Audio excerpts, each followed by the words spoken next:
Greetings, everybody, and welcome to another edition of the Metal Command Podcast. Tony here with you, and today I'm here to talk about Congregation of Annihilation by Metal Church, of course, the new album that just came out, and it also features their new singer, Marc Lopes. Marc, of course, replaced Mike Howe, who unfortunately passed away a while back, and for those of you that remember the previous video I did, one of the previous videos I did talk about how I think Marc Lopes is probably going to be one of, if not the best replacement as the singer of Metal Church. One, I think he has that grit in his voice that really fits the band. And I think he sings a little bit more closer to David Wayne in that respect, but he also has that really high range that he can use. And if you listen to the Ross the Boss stuff that he does, he definitely shows a lot of that off on the Ross the Boss albums. So it really, to me, on that podcast, I said, look, I think this guy is probably going to be a great fit. Now, first of all, I've listened to the album for quite a long time, and my conclusion is basically this. I would give this album a 7 out of 10 as far as the rating scale. Now, for those of you that don't know my rating scale, basically anything above a 5 is pretty good. I would say a 6 or 7, above average to good, and then obviously 8 would be very good. And then, of course, an album of the year candidate would be somewhere around 9 or 10. So I'm going to discuss the rating and why I gave the album a 7 out of 10. And I'm going to start off by saying this. First of all, listening to the album, it is no question that Marc Lopes is a perfect fit for Metal Church. It would be interesting to see what he sounds like live, because I definitely want to see the band play live with him singing, because I think with his singing range, he's got that grit that David Wayne does, but he also has that higher vocal range where he can sing on a lot of their other stuff and sound really good doing it. Metal Church, for me, for most of their career, I would say most of the albums were 7s or 8s out of 10. I probably would give The Human Factor about a 10 out of 10. And the last album that they put out, which was the last full-length album that Mike Howe did, I thought was actually really, really good as well. So I believe I gave that one a 9 out of 10. So with that being said, let's talk about this new album. Now, Metal Church really rarely has an album I'm really not into.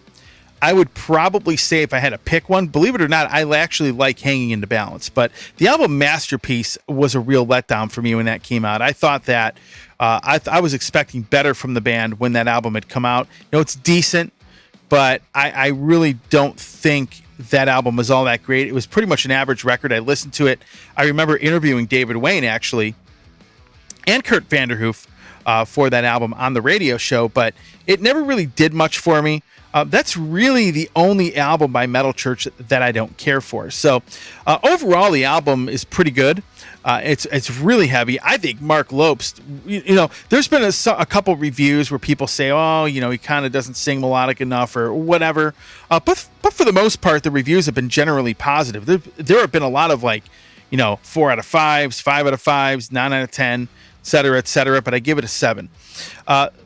The playing on the album by everybody, obviously Kurt and everybody else playing, the music on the album, these guys are obviously very talented. Kurt is a very talented songwriter, and the playing is great.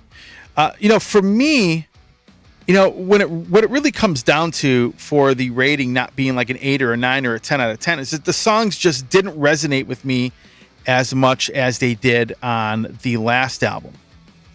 And, for someone like myself, like I said, I thought Damned If You Do was great. I loved that album. I gave it a 9 out of 10 when it had come out. It was one of the top albums from 2018. But the thing is, I look at this new album like this, okay? And I've noticed a pattern. When I go back and listen to Metal Church, right? I noticed this pattern. And the pattern is simply this. I've noticed when they have a new singer in the band, the band, it's kind of like the album is good, but then the album after that always tends to be a lot better. And let me go start all the way back to when the first album came out, right? Because, when you listen to the self-titled album, and I know there's a lot of diehard fans that absolutely love the first album, and I do too. For me, I think The Dark is a much better release. It's got a better production. I like the songs better. I think the band, as far as the songwriting goes, got a lot better. And there was definitely some growth between the first album and the album The Dark. And then let's, of course, talk to when Mike Howe first joined the band with, the album Blessing in Disguise. I think Blessing in Disguise is a great record. If I were to go and rate it off the top of my head, probably would say about, I give The Dark, Dark's a 10 out of 10 for me. Absolutely. I think it's an amazing record.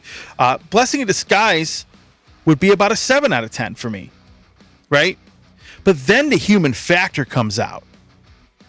And man, The Human Factor, to me, still my favorite Metal Church album to this day. That's a solid 10 out of 10. The Dark and The Human Factor, probably my two favorite albums by them. So there was definitely some growth in between those records. When they had the album with Ronnie Monroe, a lot of people, I don't know why, but some people seem to forget that Ronnie Monroe sang with them. But Way of the World was a great album. Actually, it was really a phenomenal record, actually.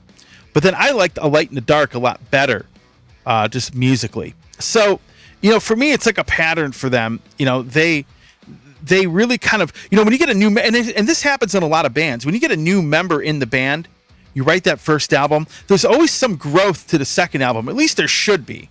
In most cases, that happens. And the reason being is that once you work with a musician, you kind of know what works for them, what doesn't work for them. And, you've worked with them before. So then you have a lot of time to think about the next album. You know what works on the previous album and what you think doesn't as a musician.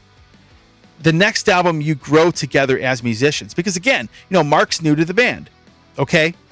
And I mean, there's a lot of, bands out there where they get the new singer or they get a new guitar player or whatnot, and they need a little bit of that growing time, and it takes time. I mean, as musicians, it takes a little bit of time to gel sometimes. But, number one, I think Mark fits the band really well. I just think that the songs will probably be better the next album. There's some great stuff on here. Don't get me wrong. I'm not saying the album's bad, because it actually is. Like, for example,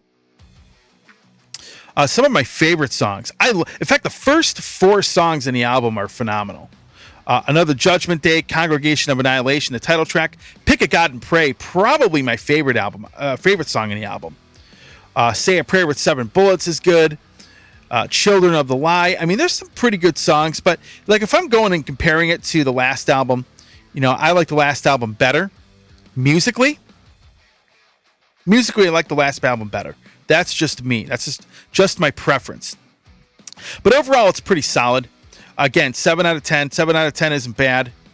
But definitely, I think there's some room to grow with this band, and I really think they're going to put out stellar release next time out. Again, love Metal Church. Great band. Again, pretty, with the exception of maybe one album, I'd probably say they're solid 7 out of 10 to 9 out of 10 every album, somewhere around that. So with that being said, those are my thoughts on it. Again, I think Marc Lopes is a great fit. I think it's a 7 out of 10, still a solid release. And I look forward to hopefully seeing the band play, because I think Mark will kill it. I mean, he will just be great on stage with these guys, and I can't wait to see it. So with that said, folks, thanks for watching. If you like what you see and hear on this podcast, please give a thumbs up, leave a comment, and subscribe to the channel. Thanks for watching.